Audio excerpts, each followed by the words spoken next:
എൻ്റെ പേര് റിയ. ഞാനിവിടെ സായിമയിൽ നിന്നാണ് വരുന്നത്. ഞാൻ കൃപാസനത്തിലോട് നേരത്തെ തന്നെ 2021 ഉടമ്പടി എടുത്ത ആളായിരുന്നു. അത് ഞാൻ പിന്നീട് പല കാരണത്താൽ പുതുക്കാനൊന്നും എനിക്ക് പോകാൻ പറ്റിയില്ലായിരുന്നു.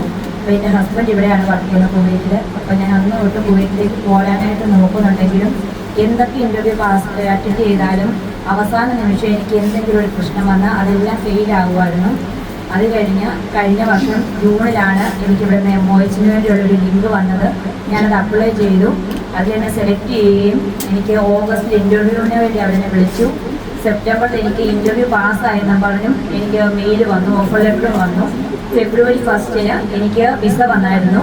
അത് കഴിഞ്ഞ് ഞാൻ മെഡിക്കൽ എടുക്കാൻ പോയപ്പോൾ എനിക്ക് ആദ്യത്തെ മെഡിക്കൽ ഞാൻ ഫെയിലായി. എൻ്റെ ലങ്സിൻ്റെ അവിടെ ഒരു സ്റ്റാർ ഉണ്ടെന്ന് പറഞ്ഞായിരുന്നു അവർ എന്നെ ഫെയിലാക്കിയത്.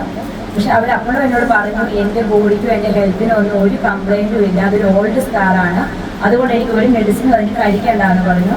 അന്നേരം ഞാൻ ആകെ ഭയങ്കര സങ്കടപ്പെട്ടിരുന്നപ്പോഴാണ് ചേച്ചി പറഞ്ഞിട്ടാണ് ഞാൻ ബാബുബ്രദറിനെ വിളിക്കുന്നത്. അങ്ങനെ ബാബുബ്രദർ പറഞ്ഞിട്ട് 53 മണി ജപമാല 53 തവണ ചൊല്ലി പ്രതീക്ഷയുള്ള പ്രാർത്ഥനയും മാതാവിനുള്ള പ്രാർത്ഥന എല്ലാം കഴിഞ്ഞ് എനിക്ക് കൃപാസനത്തിൽ പോകാൻ പറ്റിയില്ല. ഉടമ്പടി കൊടുക്കാതെ ഞാൻ ഒന്നും കൂടെ മെഡിക്കൽ എടുക്കാൻ പോയി. അവിടെ ചെന്നപ്പോഴും സെയിം പ്രശ്നം തന്നെ, അതേ സ്പോട്ടിൽ തന്നെയാണ് പറഞ്ഞത്.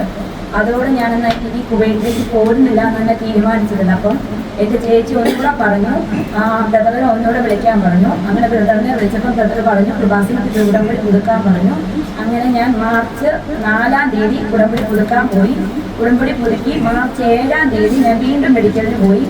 അപ്പം ആകെപ്പാടെ മാതാവ് രക്ഷിക്കുവാണെങ്കിൽ മാത്രം കിട്ടുമെന്നുള്ളൊരു വിശ്വാസത്തിലാണ് ഞാൻ പോയത്. അവിടെ ചെന്നപ്പം പക്ഷേ ഒരു ചെറിയൊരു കുഞ്ഞൊരു മാർക്ക് പോലും ഉണ്ടെങ്കിലും ക്യാൻസലാക്കി വിടുന്ന ഒരു സെൻറ്ററിലാണ് എനിക്ക് അപ്പോയിൻമെൻറ്റ് കിട്ടിയത്. അവിടെ ചെന്ന് അവിടെ മെഡിക്കലിൽ കഴിഞ്ഞു. വൈകുന്നേരമായിട്ടും എൻ്റെ പേര് മാത്രം അവർ വിളിച്ചില്ല. ആദ്യം വിളിച്ചു എല്ലാവരുടെയും കഴിഞ്ഞു പോയി. എൻ്റെ കുറേ പേരുടെ കഴിഞ്ഞാണ് എൻ്റെ വിളിച്ചത്. എൻ്റെ വിളിച്ച് അവരെന്നോട് ഫിറ്റായെന്ന് പറഞ്ഞപ്പോൾ അതുവരെ ഉണ്ടായിരുന്ന ആ സ്കാർ എൻ്റെ ബോഡിയിൽ എങ്ങും ഇല്ലായിരുന്നു. അതെനിക്ക് അവിടുന്ന് മെഡിക്കൽ ഫിറ്റായി.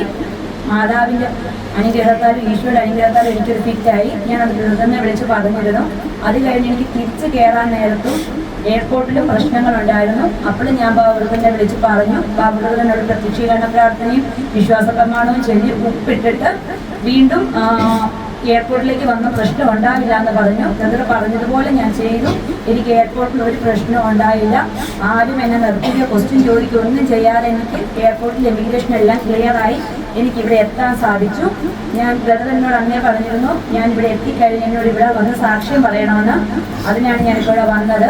എനിക്ക് ഇത്രയും അനുഗ്രഹങ്ങൾ തന്ന കൃപാസന അമ്മയോടും ഈശോയോടും എനിക്ക് വേണ്ടി പ്രാർത്ഥിച്ച എല്ലാവരോടും ഞാൻ നന്ദി പറയുന്നു. ഞാനിവിടെ ജോലിക്ക് കയറി. കഴിഞ്ഞ മാസം ഏപ്രിൽ 13 ഞാനിവിടെ ജോലിക്ക് കയറി. ഇപ്പം അതിൻ്റെ പേപ്പർ വർക്കും മെഡിക്കലും ഒക്കെ നടന്നുകൊണ്ടിരിക്കുകയാണ്. മുന്നോട്ടുള്ള എല്ലാ കാര്യങ്ങൾക്കും അമ്മ മാതാവിൻ്റെയും ഈശോയുടെയും അനുഗ്രഹവും നിങ്ങളുടെ എല്ലാവരുടെയും പ്രാർത്ഥന എനിക്ക് വേണം.